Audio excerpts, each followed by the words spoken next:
My name is Helen Collins and I'm 29 years old. I work at the local library in a quaint town that most people probably hadn't heard of.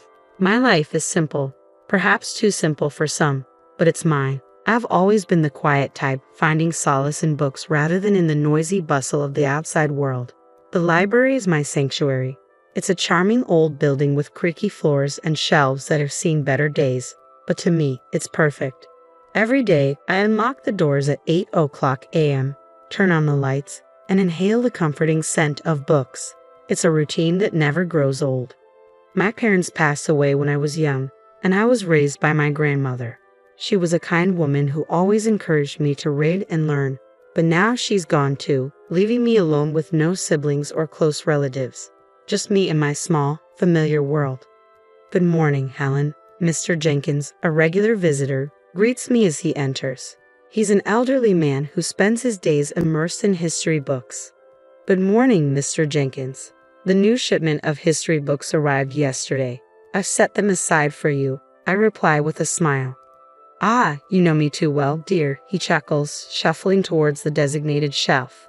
The day continues in this comforting pattern. Familiar faces come and go. I help a group of kids find books for their school project, recommend a romance novel to Mrs. Harrison, and guide Mr. Thompson to the science fiction section. It's a quiet life, but I find comfort in its predictability and routine.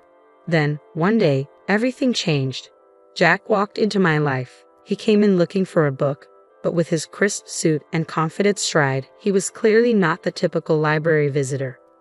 Can you help me find a book? He asked, his voice smooth and inviting. Of course. What are you looking for? I replied, trying to maintain my composure. It's a novel, The Great Gatsby, he said. Right this way, I said, leading him to the classics section. As I handed him the book, our hands brushed briefly, sending a jolt through me. It was a fleeting touch, but it lingered in my thoughts. Thank you, Helen, he said, glancing at my name tag. I'm Jack. It's nice to meet you. That's nice to meet you too, Jack, I replied.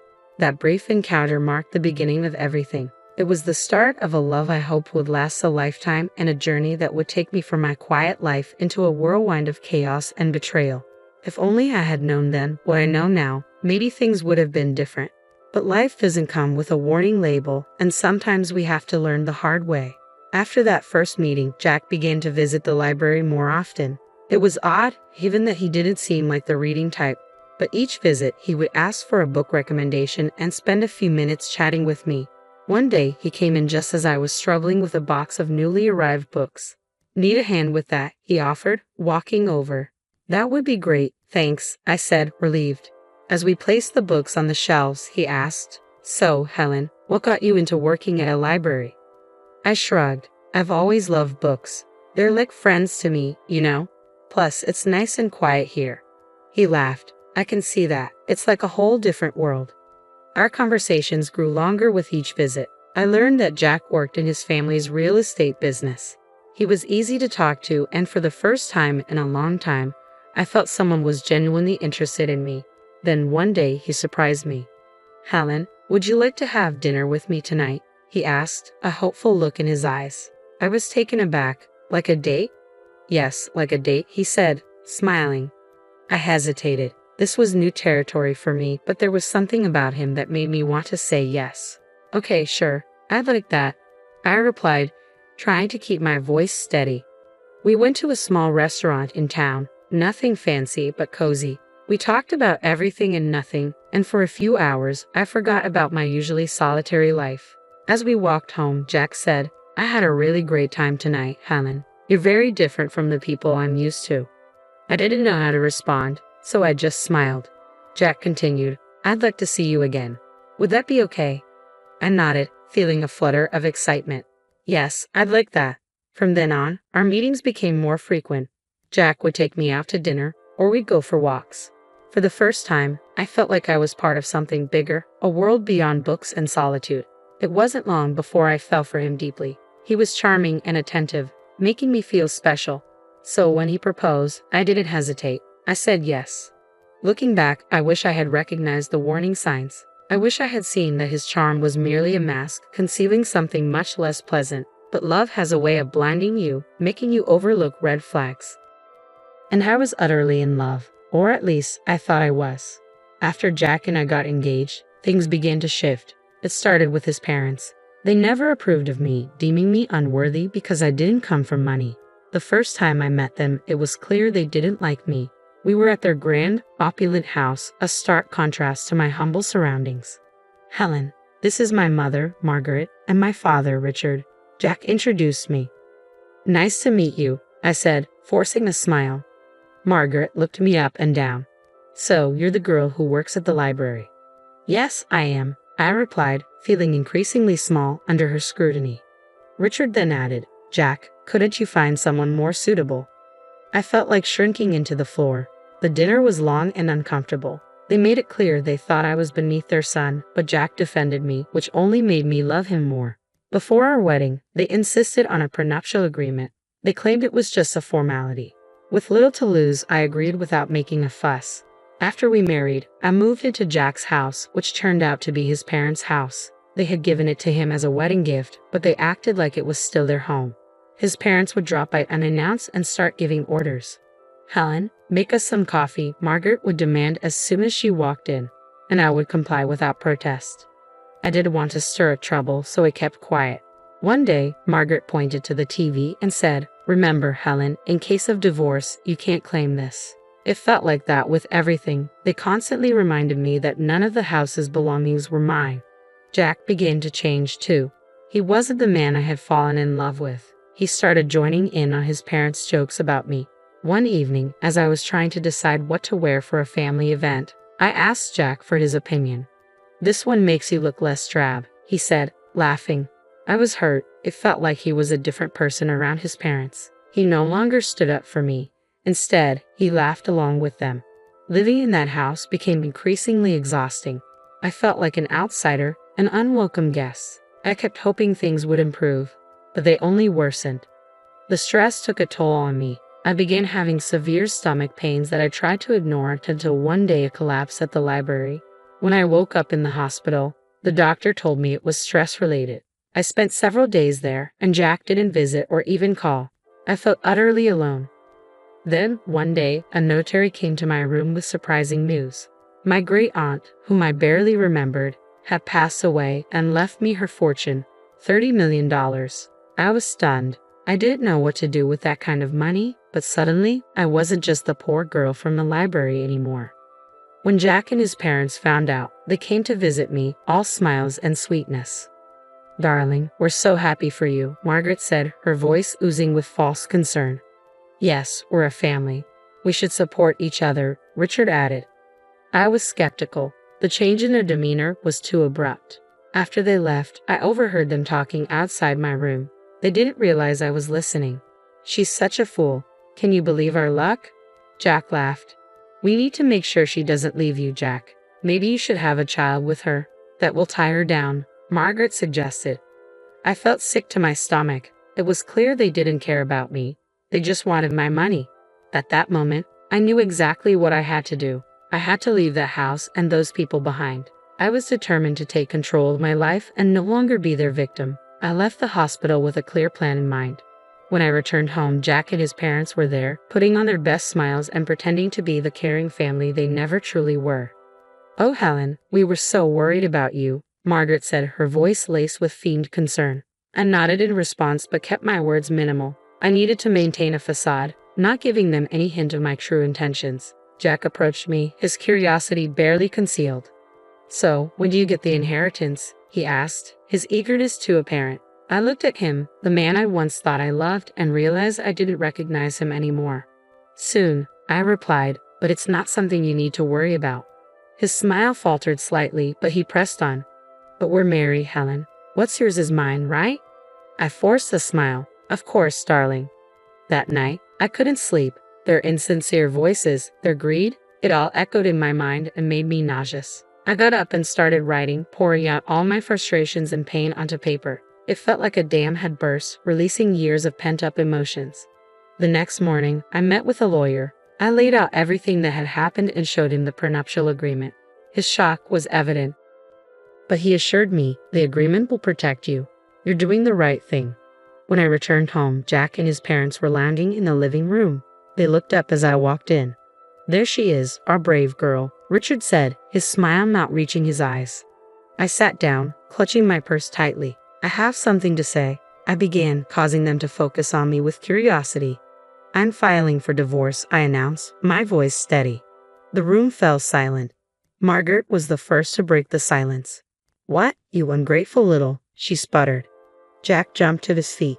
Helen, you can't be serious. We love you. Do you, Jack? I retorted. Because I don't feel loved. I feel used. Margaret's face turned red with fury. We'll sue you. We'll take half of your inheritance. I reached into my purse and pulled out a copy of the prenuptial agreement. Actually, you can't. This states that neither of us can claim the other's property in case of divorce. For the first time, they were left speechless. I felt a surge of empowerment as I stood up. I'm leaving. I don't want any of you to contact me, I declared. With that, I walked out of the house, their shouts and insults echoing behind me. It was the hardest thing I had ever done. But as I drove away, a tremendous weight seemed to lift from my shoulders.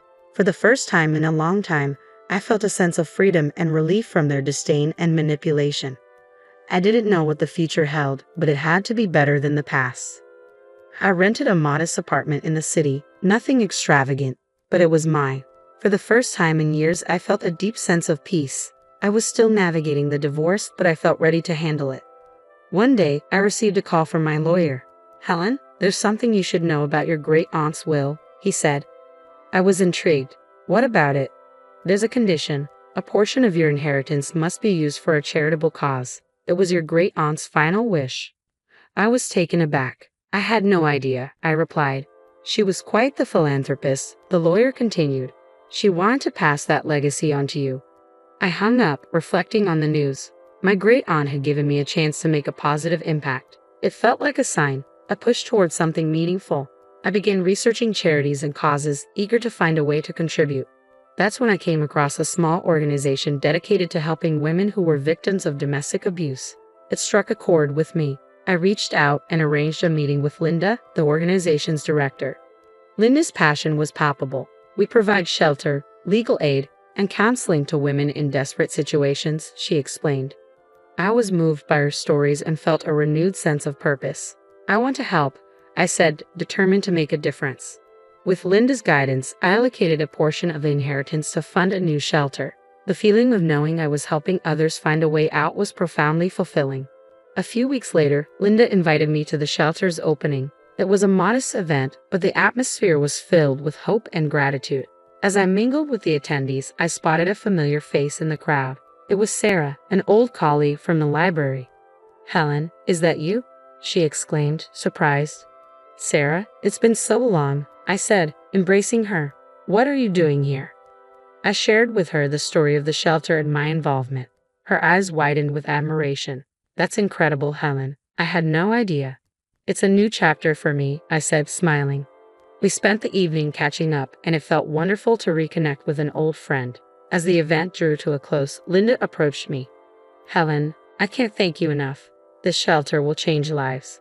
And in that moment, I knew that I had found a new purpose, one that had been missing from my life for far too long.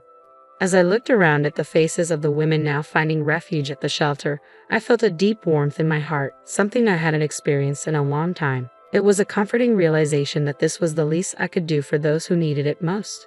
Each day at the shelter began to blend together, filled with rewarding work that gave me a newfound sense of purpose. Then, out of nowhere, my phone rang. The caller ID displayed a number I hadn't seen in a while. Jack's. My heart raced with a mix of emotions, but curiosity got the better of me. Hello, Jack, I answered, trying to keep my voice steady.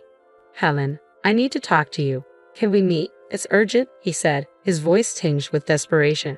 Despite my reluctance, I agreed to meet him at a familiar coffee shop, hoping the neutral setting would give me strength. As I sat across from Jack, I noticed he looked different, defeated and almost pitiable. His eyes were filled with a desperate plea. Helen, I made a huge mistake. I want you back. I've realized how much you mean to me, he blurted out. I stared at him, feeling nothing but contempt. Why now, Jack? He sighed heavily. My parents controlled everything. They were the reason our marriage failed. I was weak, but I'm different now. A surge of anger rose within me. You blame your parents, but you stood by while they treated me like dirt. You laughed along with them. Jack reached for my hand, but I pulled away.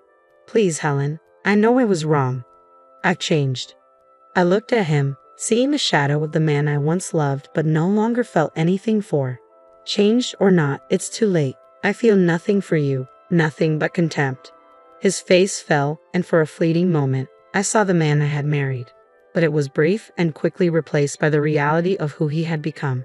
I'm sorry, Jack. I've moved on. I have a new life now, a purpose. There's no place for you in it, I said firmly. He nodded slowly, a look of resignation settling on his face. I understand. I just had to try. Leaving the coffee shop, I felt a profound sense of relief. It was over, truly over. The next day, the shelter hosted an event to unveil a sculpture donated by a local artist. As I stood among those who supported and believed in me, I felt a deep sense of belonging. Sarah, my old colleague from the library, stood beside me. You've done something amazing here, Helen, she said with a smile. The artist revealed the sculpture, a figure of a woman reaching up towards the sky, symbolizing hope, strength, and new beginnings. The applause that followed filled the air, and for a moment, everything felt right in the world. Linda, who had been such a guiding force, came over to me. Helen, this is just the beginning. There's so much more we can do. I looked around at the faces filled with hope and knew she was right. This was my new beginning, and I was ready to embrace it fully. My life was now busy and fulfilling, with each day at the shelter bringing new challenges and rewards. My confidence grew, and for the first time in years, I felt in control of my own destiny. I even began taking self-defense classes, something I would have never imagined doing before. One day, as I was leaving the shelter, I noticed a car parked outside. It was my mother-in-law, Margaret. She stepped out as soon as she saw me. Helen, we need to talk, she said, her voice softer than I'd ever heard it before. I have nothing to say to you, Margaret, I replied firmly. Please, just hear me out. I've realized how wrong we were, she pleaded. I paused and looked at her. She seemed sincere, but I couldn't forget the past. What do you want, Margaret? I want to apologize, she said, her eyes glistening with tears. I treated you terribly. I've lost my son because of it, and I don't want to lose you too. You were like the daughter I never had. I felt a pang of sympathy, but I pushed it away. Margaret, you made my life a living hell. An apology won't change that. I've moved on, and I suggest you do the same. She reached out to me, but I stepped back. Please, Helen, I know I can't undo the past, but I want to make things right. I shook my head. It's too late for that. Goodbye, Margaret. As I walked away, I felt her gaze on my back but didn't look back. I had learned to stand up for myself, and there was no going back to the way things were. The next day, I received a letter from Jack's lawyer. He was contesting the divorce settlement. I wasn't surprised, but I was ready. I met with my lawyer, a sharp woman named Rachel. He's got no leg to stand on, Helen. The prenuptial agreement is clear. He's just trying to intimidate you, Rachel said confidently. I nodded. I'm not afraid of him anymore. Let's fight this. When the court date arrived, I walked in with my head held high. Jack was there with his lawyer, and for a moment, our eyes met. There was a fleeting glimpse of the old Jack, the one I had loved, but it vanished quickly. The judge listened to both sides and then made her decision. The prenuptial agreement stood, and Jack's claims were dismissed. I felt a surge of relief and triumph. After the court session, Jack approached me. Helen, I'm sorry. I was wrong, he said, his voice low. I looked at him, seeing the man I once loved but now felt nothing for. Goodbye, Jack. Take care of yourself. As I left the courtroom, I felt a sense of closure. That chapter of my life was finally over and a new one was just beginning.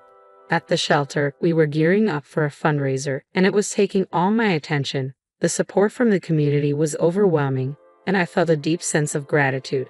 The night of the fundraiser arrived, and the place buzzed with energy. People from all walks of life had come to support our cause.